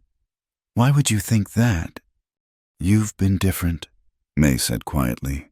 Since she came, you don't smile as much. Julia's heart clenched. I'm sorry. I've had a lot on my mind, but it's not your fault. Never think that. They said their prayers together, the familiar routine a comfort. When Julia rose to leave, May caught her hand. Will you sing the Valley Song? Julia glanced at Colt, who nodded slightly. She sat back down and began to sing, her voice soft in the lamplight. When she finished, both girls were nearly asleep. In the hallway, Colt stopped her. Julia, we need to talk. It's late.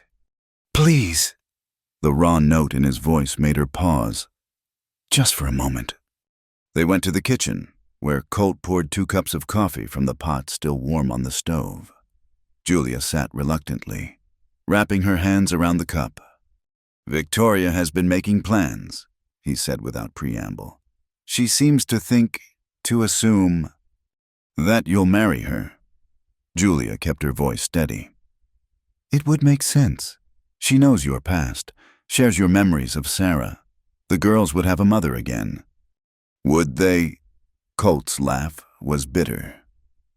Did you see May's face today when Victoria criticized her penmanship, or how Lottie hides behind furniture when she enters a room? They'd adjust.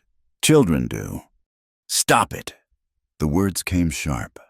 Stop talking like you're reading from a script. This isn't you. This is exactly who I am, Julia said, meeting his eyes steadily. I'm the housekeeper. I keep house. That's all. Colt stood abruptly, pacing to the window. Is that what you want me to tell her when she asks, and she will ask about you about us? Tell her the truth. I work for you. I care for your children as any good employee would. There is no us to discuss." He turned back to her, and the pain in his eyes nearly undid her resolve. "You don't mean that." "I do." Julia stood as well, needing the distance. "I've been foolish, allowing lines to blur, but Mrs. Ashworth's arrival has been a good reminder. The girls need stability, permanence. I can't give them that." "Why not?" The question hung between them, simple and impossible. "Because I'm Julia Wren from nowhere," she said finally. "No family, no connections, no past that bears examining. Because the town already whispers about us. Because your daughters deserve better than a scandal. Because—" her voice caught. "Because loving them, loving all of you doesn't make me suitable. It just makes leaving harder. Julia, I'll stay until you marry her." Julia interrupted, unable to bear whatever he might say. "The girls will need time to adjust, but we should start preparing them. Perhaps Mrs. Ashworth could take over some of their lessons. Spend more time—" "I'm not marrying Victoria." The words fell into the space between them like stones into water. Julia stared at him. "What?" "I'm not marrying her. I told her today, after she'd spent 20 minutes explaining how the girls would benefit from Chicago society." Colt moved closer, his eyes never leaving hers. "She didn't take it well, accused me of being blinded by inappropriate attachments." "Colt!" "She's not wrong." He was close enough now that Julia could see the pulse beating at his throat. "I am attached. Inappropriately. Improperly. Impossibly attached. To a woman who appeared at my door one October morning with nothing but grief and determination. Who sang my daughters back to life. Who made this house a home again without trying to erase what came before." Julia's hands trembled. She clasped them together. "Don't, please don't."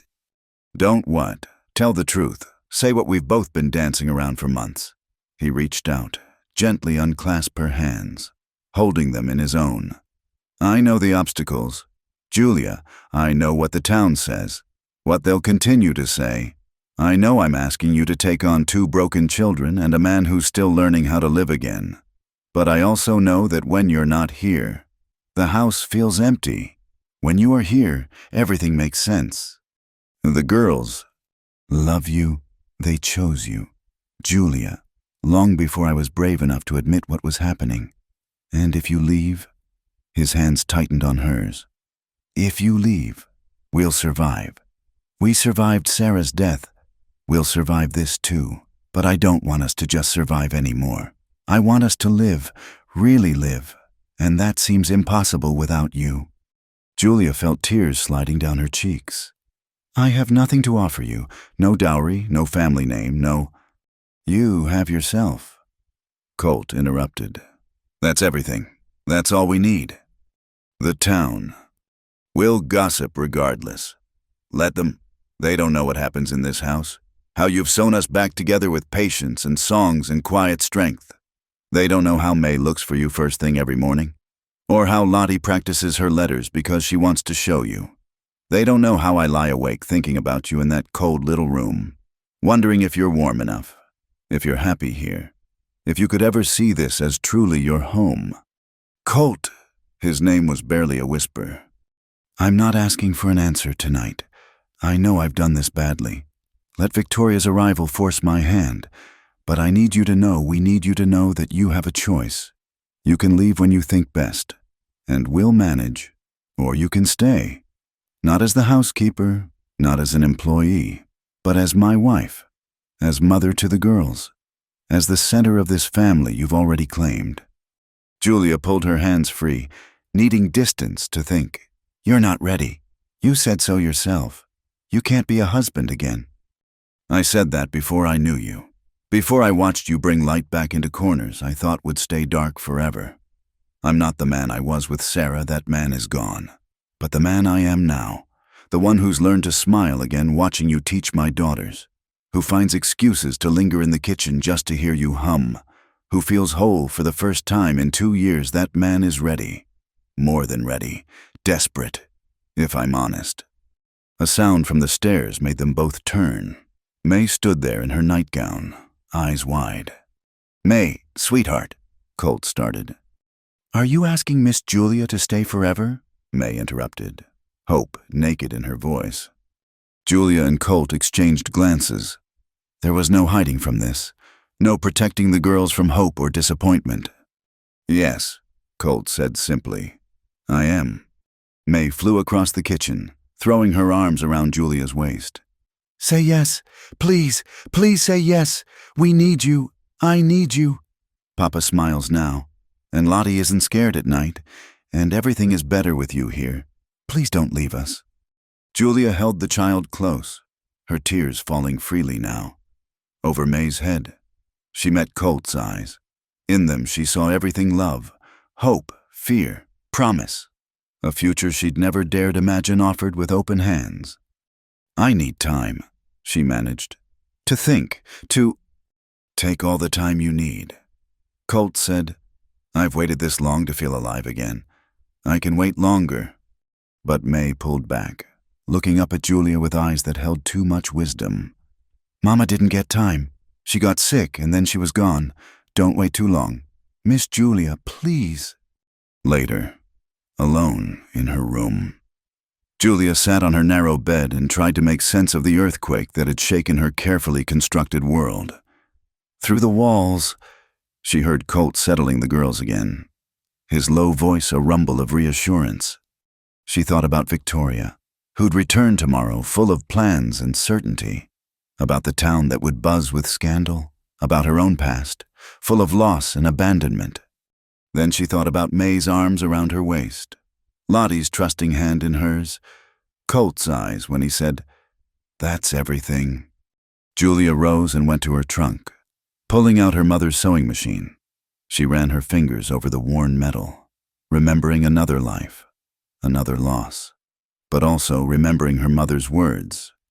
"Sometimes, Julia, the best things come from the pieces we thought were too broken to mend."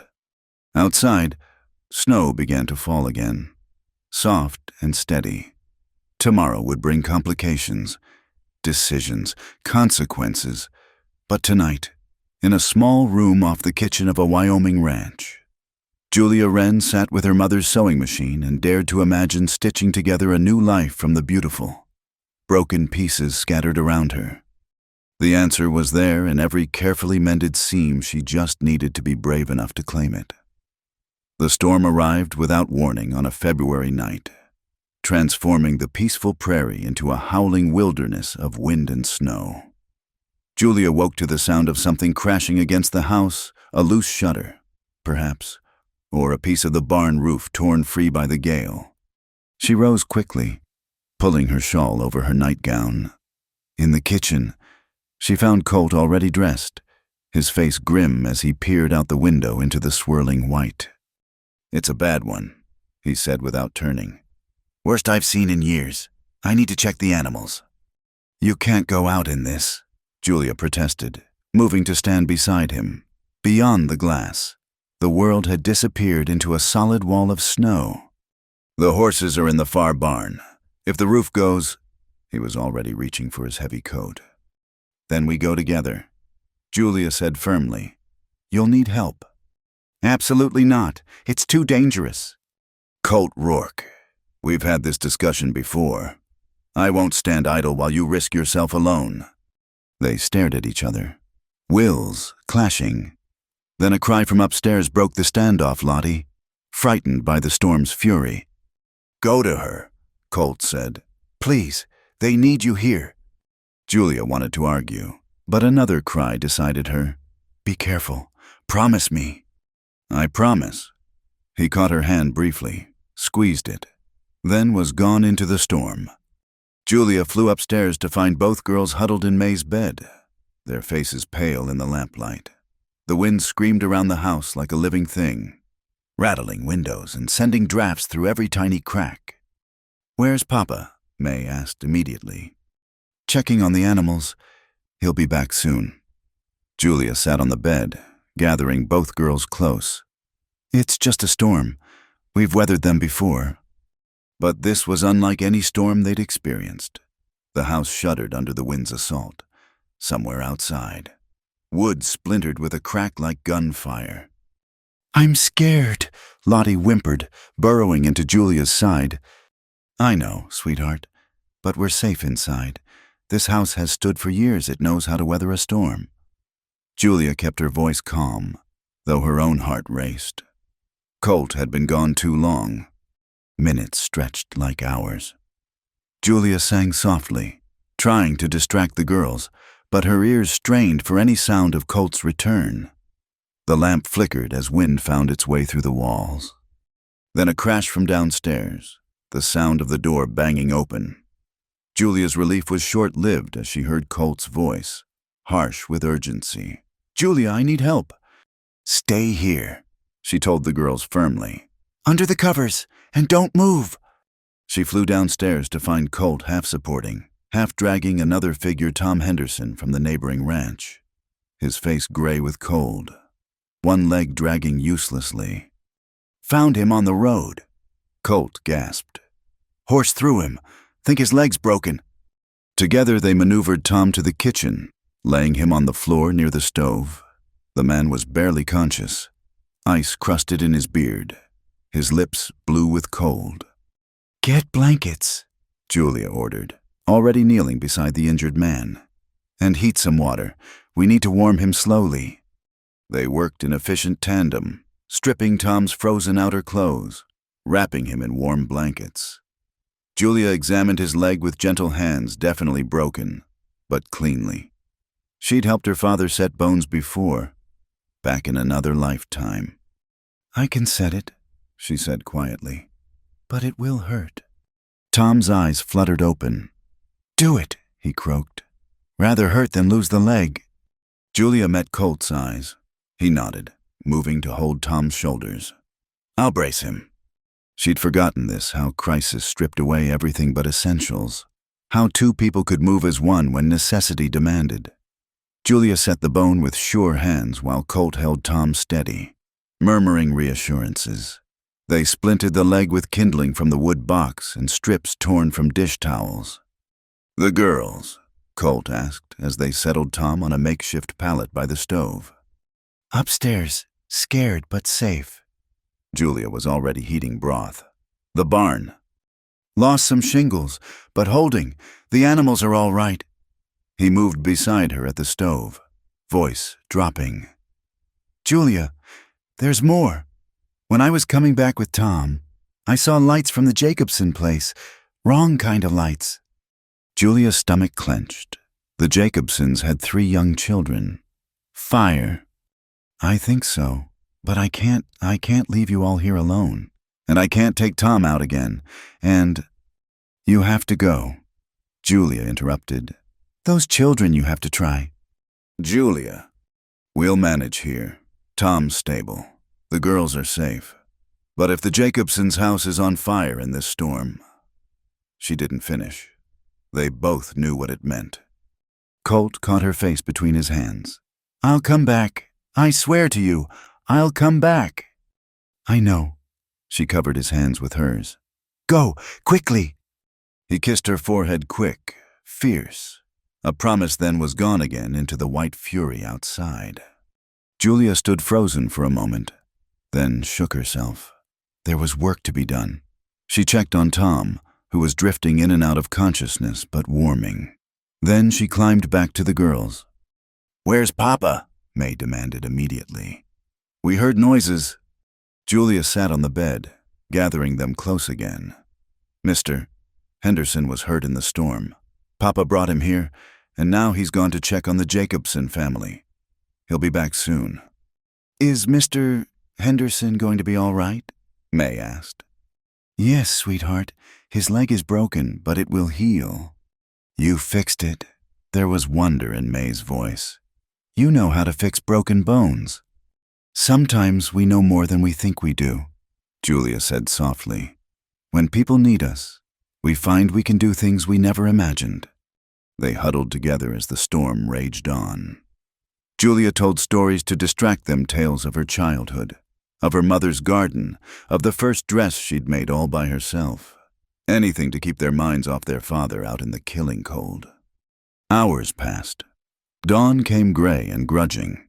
The storm still fierce, but perhaps less violent. Julia had just convinced the girls to try sleeping when she heard voices outside, multiple voices. She flew to the window and could make out shapes through the snow Colt's tall form, and others, many others. Her heart lifted as she counted 2 adults, 3 small figures, the Jacobsons, whole and safe. The next minutes were controlled chaos. The Jacobson family tumbled into the kitchen, frost-covered and exhausted, but alive. Their house had caught fire from a fallen chimney, but Colt had arrived in time to get everyone out. Would have died out there without him. Bill Jacobson said, clutching his youngest child, led us through the storm like he could see in the dark. Julia busied herself with hot drinks and blankets, settling the new arrivals around the kitchen. The girls had crept downstairs and were soon playing quietly with the Jacobson children, the universal resilience of youth asserting itself. It was full daylight before the storm began to truly abate. Tom Henderson was awake and lucid, embarrassed by the trouble he'd caused. The Jacobsons were already making plans to stay with relatives until their house could be rebuilt. Through it all, Julia moved with quiet efficiency, brewing coffee, tending injuries, making sure everyone was fed and warm. She didn't notice Colt watching her until she paused for a moment by the window, checking the weather. "You were magnificent," he said quietly, moving to stand beside her. "The way you took charge, kept everyone calm, set Tom's leg like you'd done it 100 times. "We all do what we must," Julia said, suddenly exhausted. "You're the one who went back out into that storm, twice." "I had to, but I knew," he paused, seeming to gather himself. "I knew I could go because you were here, keeping everyone safe, holding things together. I've never had that before. Julia, a true partner, someone I could trust absolutely."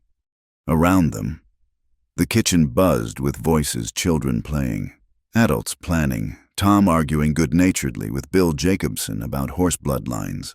But for Julia and Colt, the world had narrowed to just the 2 of them, and the truth hanging in the air between them. "Is that what I am?" Julia asked softly. "Your partner?" "If you'll have me," Colt said simply. "If you'll have us. After last night, Julia, I can't imagine facing another storm without you, any kind of storm."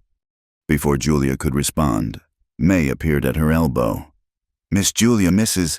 Jacobson says you're a hero. She says you saved Mr. Henderson and took care of everyone, and you're an angel sent from heaven." Julia smiled down at the girl. "I'm no angel, sweetheart. Just someone who loves—" She caught herself, glancing at Colt. "Loves what?" May prompted innocently. "This family," Julia finished quietly. "I love this family." May beamed and scampered back to the other children.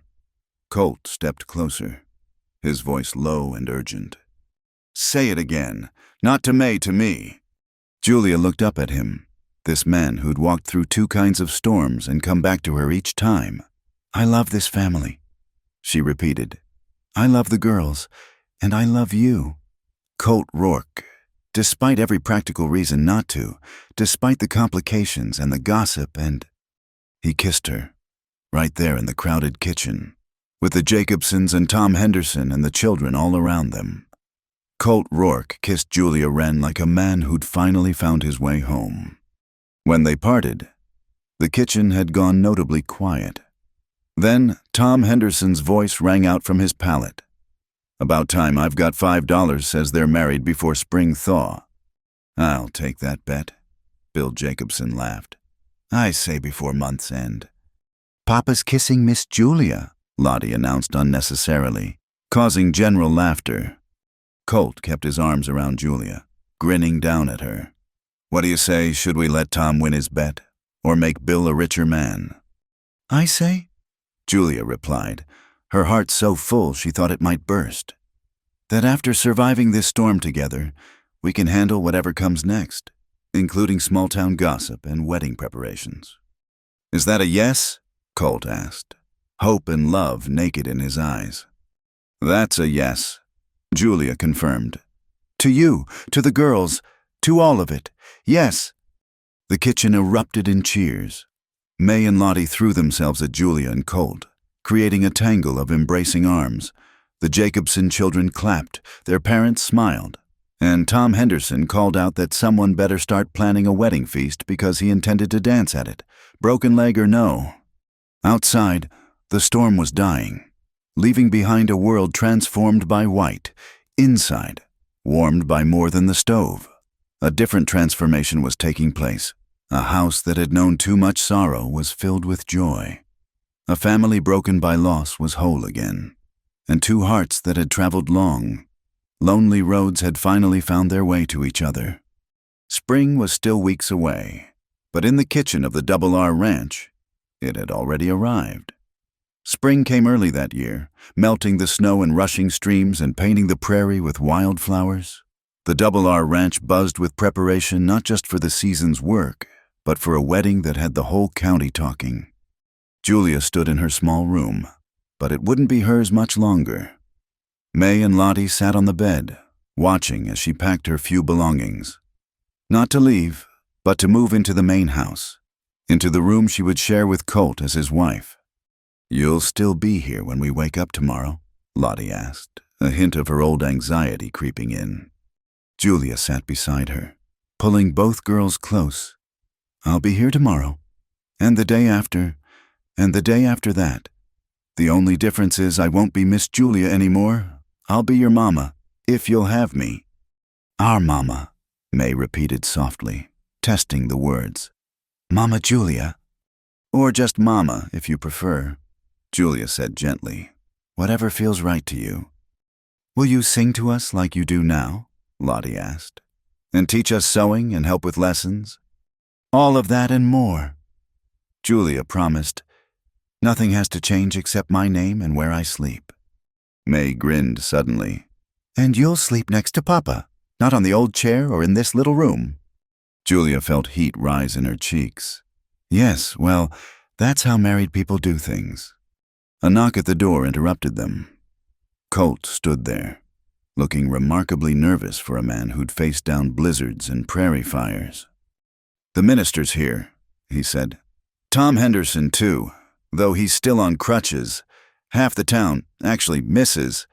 Hendrickson, brought enough food to feed an army, and she says to tell you she was wrong about, well, about everything."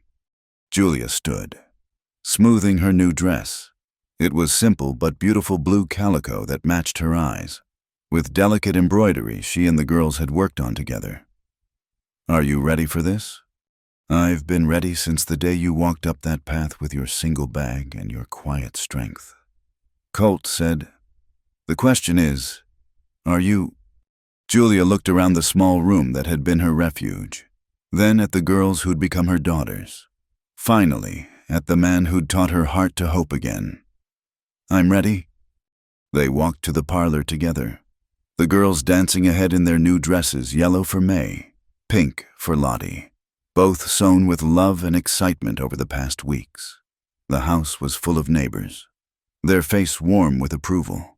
Whatever gossip had preceded this day had been washed away by the story of the storm, of Julia's competence and courage, of a love that had grown from grief into something strong and enduring.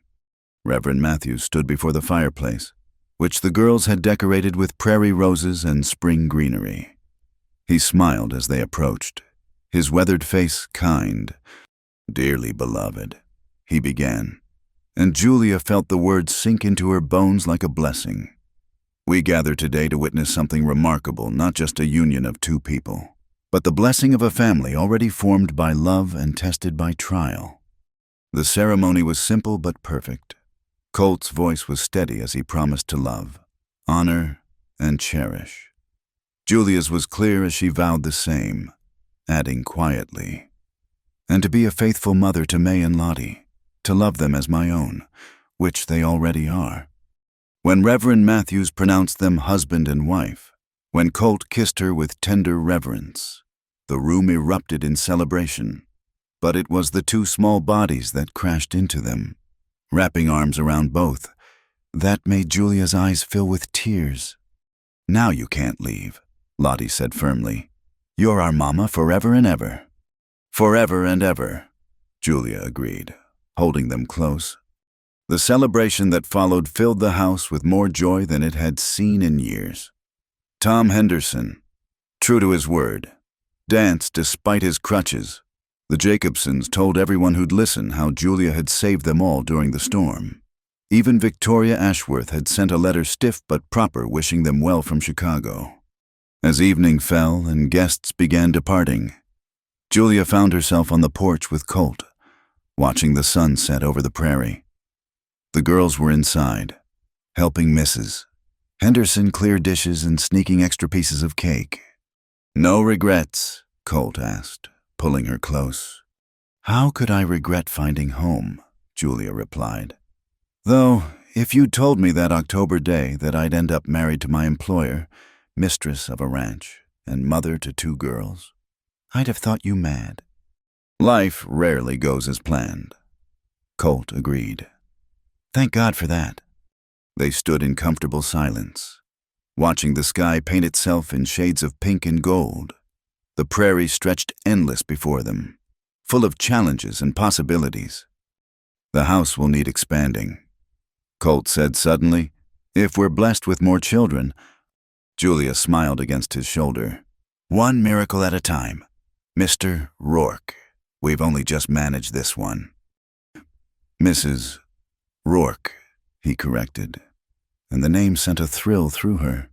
"And I'd argue we've managed several miracles. 2 grieving girls who laugh again. A bitter man who remembers how to hope. A woman who traveled to the end of the world and made it bloom." "Pretty words for a rancher." Julia teased. "You inspire them," he said simply. May appeared at the door. "Mama Lottie wants to know if you'll still sing tonight, even though it's your wedding day." "Of course," Julia said. "Wedding days are the very best days for songs." Later, after the last guest had gone and the house was quiet, Julia found herself exactly where Colt had promised, not sleeping on the floor, not curled in a chair or alone in a narrow bed, but beside her husband in the room that was now theirs. "Tell me," Colt said into the darkness, "when did you know? When did you stop being the housekeeper and start being ours?" Julia considered. "Maybe when May had her first nightmare and let me hold her, or when Lottie reached for my hand in town, or that night in the barn when you told me about Sarah and I realized your grief matched mine." She turned to face him. "Or maybe I was yours from that first morning, when you said the room had a bed and I didn't have to sleep on the floor. Such a small kindness. But I'd forgotten what kindness looked like." "You brought it back," Colt said softly. "Kindness, joy, purpose. You brought it all back." "We brought it back together," Julia corrected. "All of us. That's what families do." Outside their window, the spring moon rose full and bright over the prairie. Somewhere in the house, the old clock ticked steadily, marking time not in loss anymore, but in life continuing.